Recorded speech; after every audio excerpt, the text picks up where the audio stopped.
introduce myself. I don't think we've met before. My name is Jim, and I want to tell you some stories about some things that have been happening in my life lately. And I share them with you in hopes that maybe you'll find ways that your story kind of overlaps and intersects with some of the things that I've been living through. I'm still not sure I fully understand how all of the pieces fit, but it's becoming more and more clear. Let me start at the beginning. I grew up going to church every Sunday. And it would happen that we would have to get up in the morning really early, and I'd have to put on my church shoes and my church clothes, and then we would have to go and get to church on time and take our seat in our assigned pew.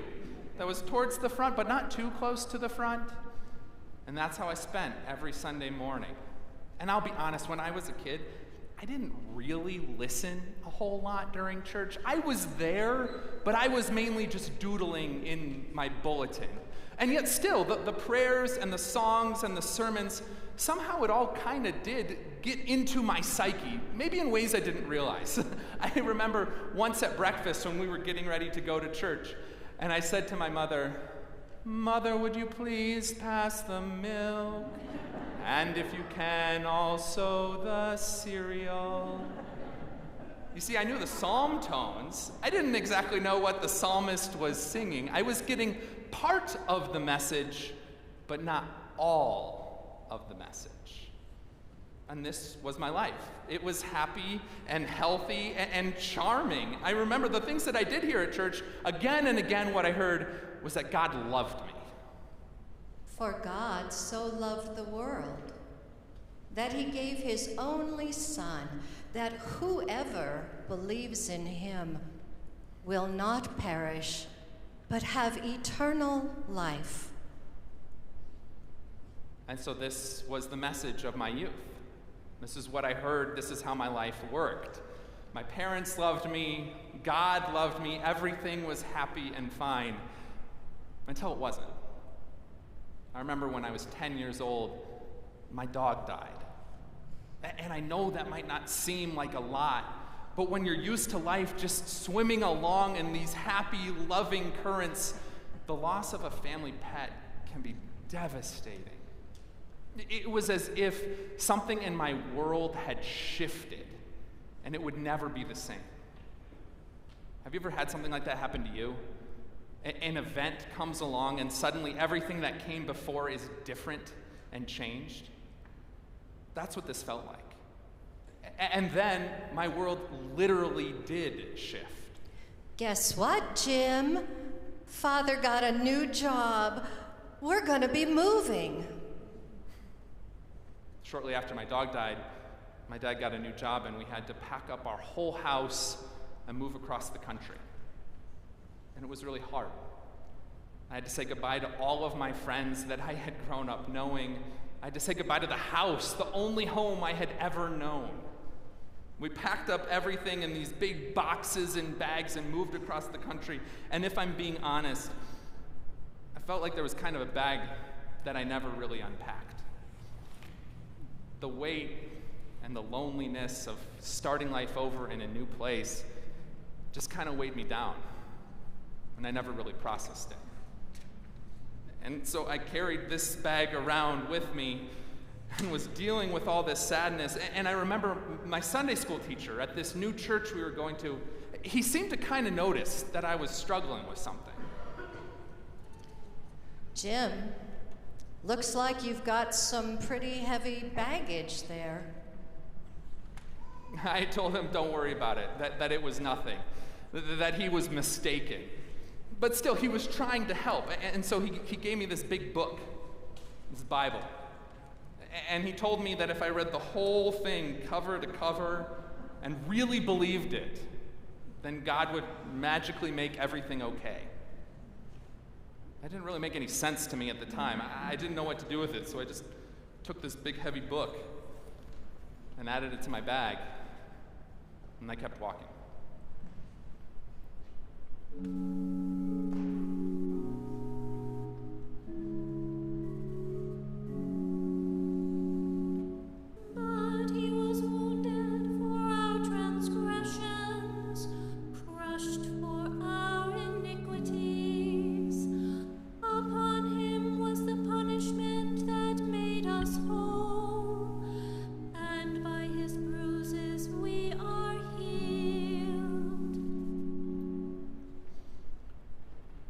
eventually, I did get settled in my new town, and I made some friends, and then I went off to high school, and I did really well in high school.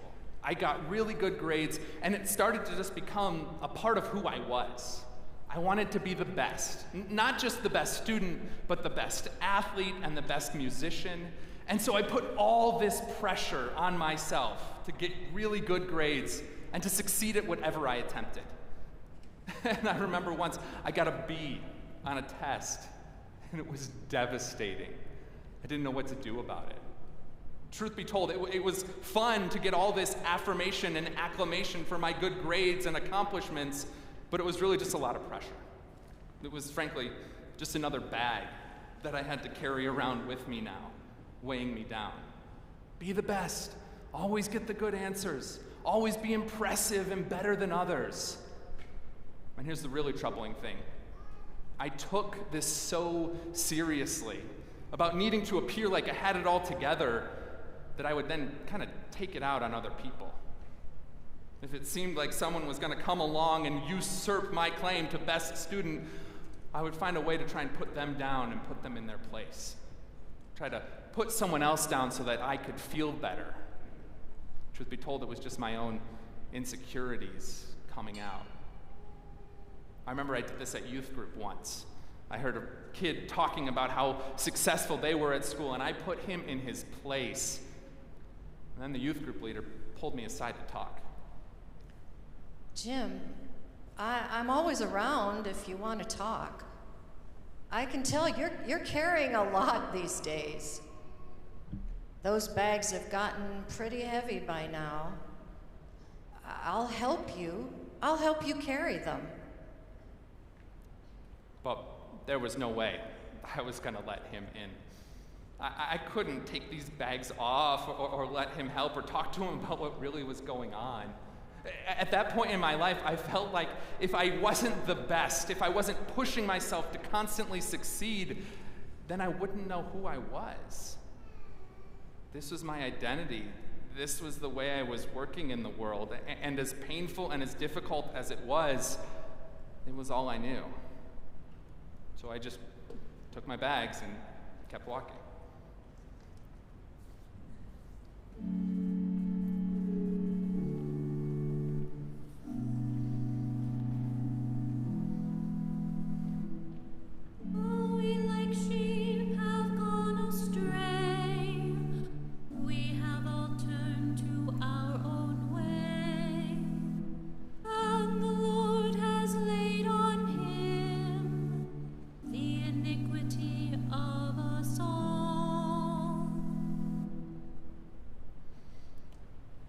Eventually I went off to college, and I did well in college too, and people kept encouraging me, kept pushing me. They said, hey, you're a good student, do this. Here, try that major, and do this activity. And here's an extracurricular that you can do.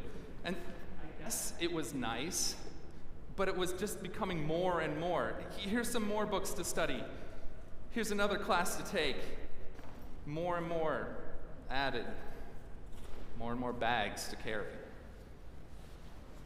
And I kind of enjoyed it, but it's kind of also just because I didn't know any other way to live at that point. Just carry more and more. Keep pretending like it's all right, and press on. In college, though, there was one bright spot. I did make a really good friend.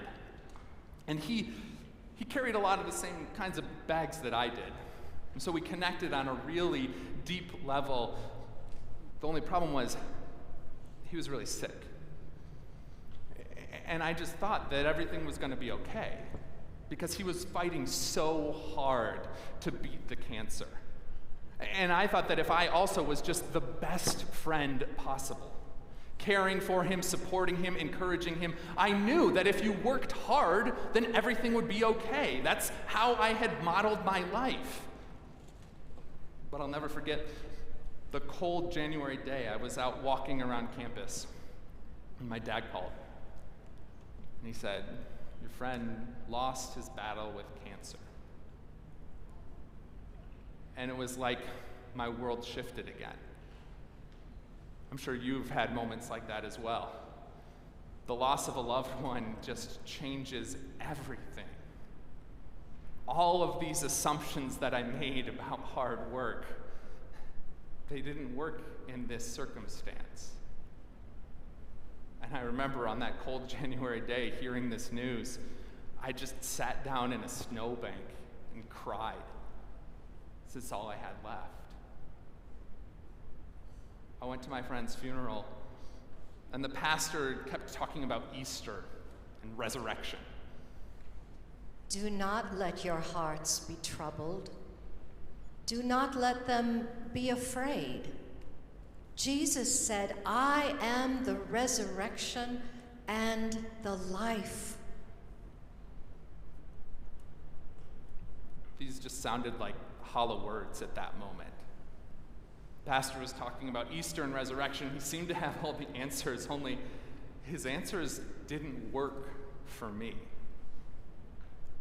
I didn't know what else to do, so I just took a copy of my friend's picture and I shoved it in a bag and I kept walking.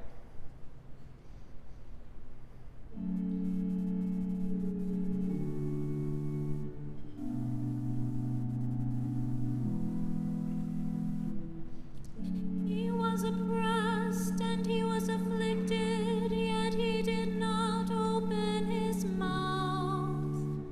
Like a lamb that is led to the slaughter,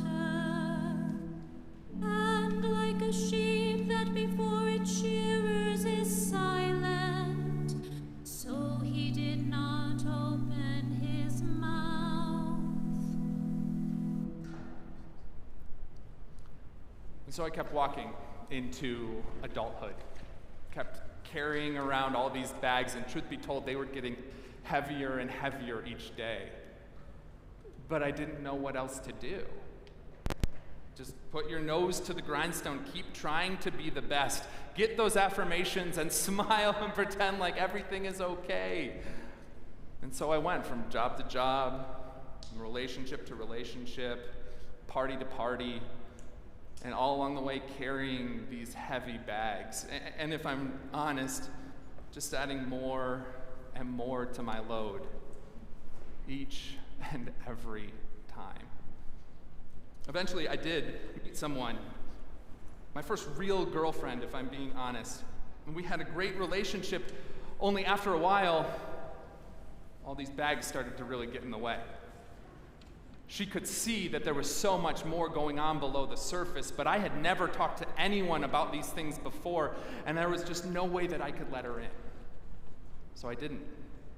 And we broke up. And it was like my world shifted again. And I remember I had a friend who came along and tried to tell me about Jesus at that point in time. I said, oh, no, you don't. Don't talk to me about Jesus. I'm still carrying around this heavy Bible that someone gave me all those years ago. Jesus doesn't work for me. Don't try to tell me about Jesus. No thanks. Jesus is the one who bears our infirmities and carries our disease. Jesus was oppressed and afflicted for us. He suffers with us. He can carry your baggage. This Jesus is with you. With me? Jesus is with me? Where has he been? Where was Jesus when I was lonely and afraid in a new town? Where was Jesus when I was pushing myself so hard to be the best? Where was Jesus when my friend died? My world came crashing down around me. I don't think I've exactly lived an Easter life. Oh, there's more to the story than Easter morning.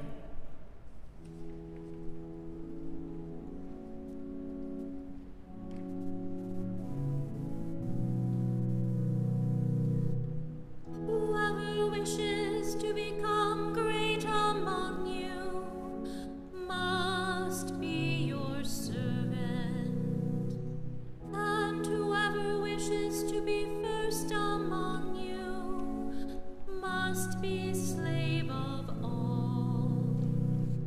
For the Son of Man came not to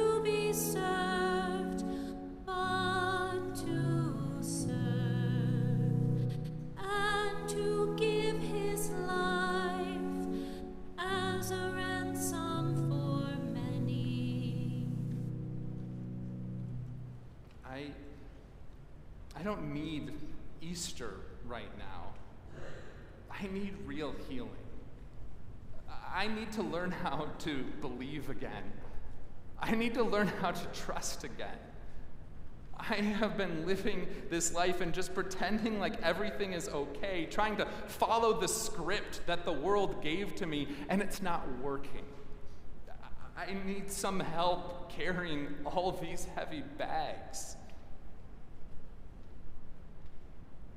For the Son of Man came not to be served, but to serve, and to give his life as a ransom for many. But what does that mean? Oh, look at the cross. What cross? Oh, it's been there all along, Jim. The cross is where Jesus' healing starts. It's where Jesus' life ends. But it's where our healing and new life begin. The cross is where Jesus gathers everyone together. All our sin, all our hurt, all our baggage is held by Jesus on the cross. I've been lonely for so long. I just don't know if Jesus really wants anything to do with me. Oh, that's not true. Place your bags at the foot of that cross. I can't. God has been sending people to try and help you all along the way. They are broken, just like you. But they can help. Oh, let them help you.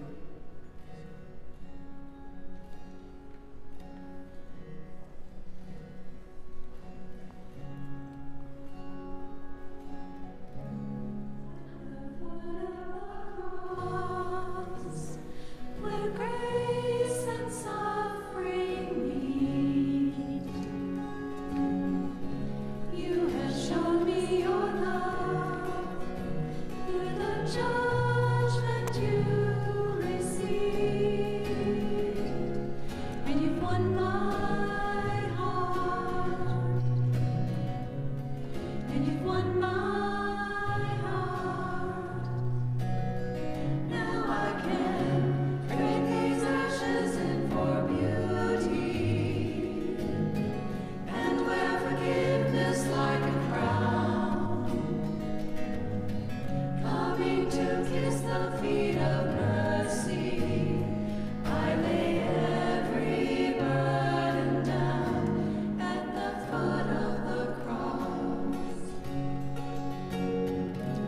At the foot of the cross, where I am made complete. You have given me life through the death you bore for me, and you've won my heart, and you've won my heart. Now I can trade these ashes in for beauty, and wear forgiveness like a crown, coming to kiss the feet of mercy. I lay every burden down. I lay every burden down at the foot of the cross.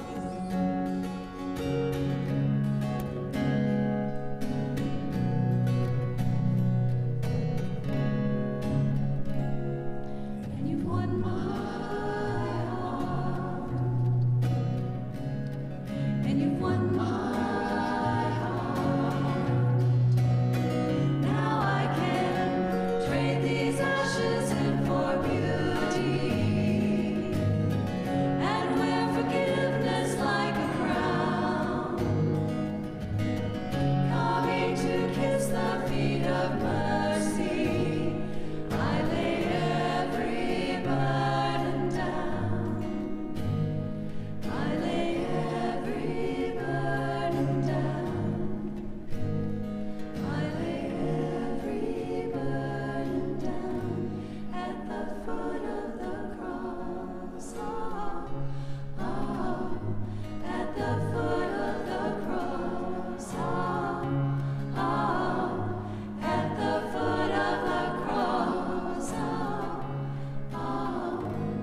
join together in professing our faith using the words of the Apostles' Creed.